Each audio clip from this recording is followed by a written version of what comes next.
तर 50% आरक्षण ओलांडलेल्या पालिकेतील नगरसेवक धोक्यात येण्याची शक्यता आहे।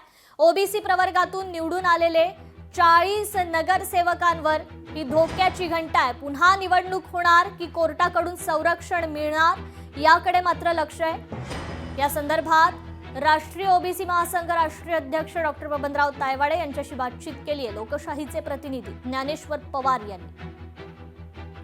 माझ्यासोबत याविषयी बोलण्यासाठी ओबीसी नेते डॉक्टर बबनराव तायवाडे सर आहेत। तरी आरक्षणाची मर्यादा जी आहे ती नागपूर पालिकेने देखील ओलांडली आहे। राज्यातील ज्या ज्या ठिकाणी आरक्षणाची मर्यादा ओलांडलेली आहे या निवडून आलेल्या नगरसेवकांवर कुठेतरी आता जे आहे ते कोर्टाचा जो निर्णय येईल त्यामुळे कुठेतरी टांगती तलवार जी दिसून येते यावर काय सांगायचं? या ठिकाणी एससी आणि एसटी प्रवर्गाचं आरक्षण हे 23% वर जातं।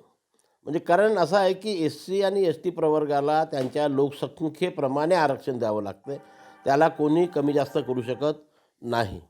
आणि मग त्या एकूण आरक्षणाला 50मधून वजा करून जे काही शिल्लक राहील तेवढं आरक्षण ओबीसी प्रवर्गाला देण्यात यावं असे सुप्रीम कोर्टाचे आदेश आहे। आणि त्याप्रमाणे आता ज्या महानगरपालिकांच्या निवडणुका झाल्या त्यामध्ये ते तत्त्व पाळलं गेलेलं नाही।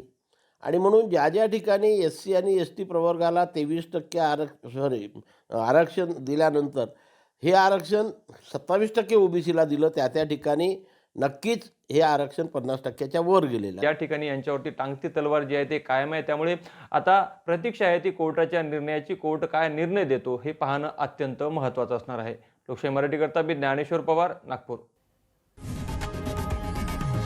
लोकशाही मराठी ऐका, पहा, जागरूक रहा।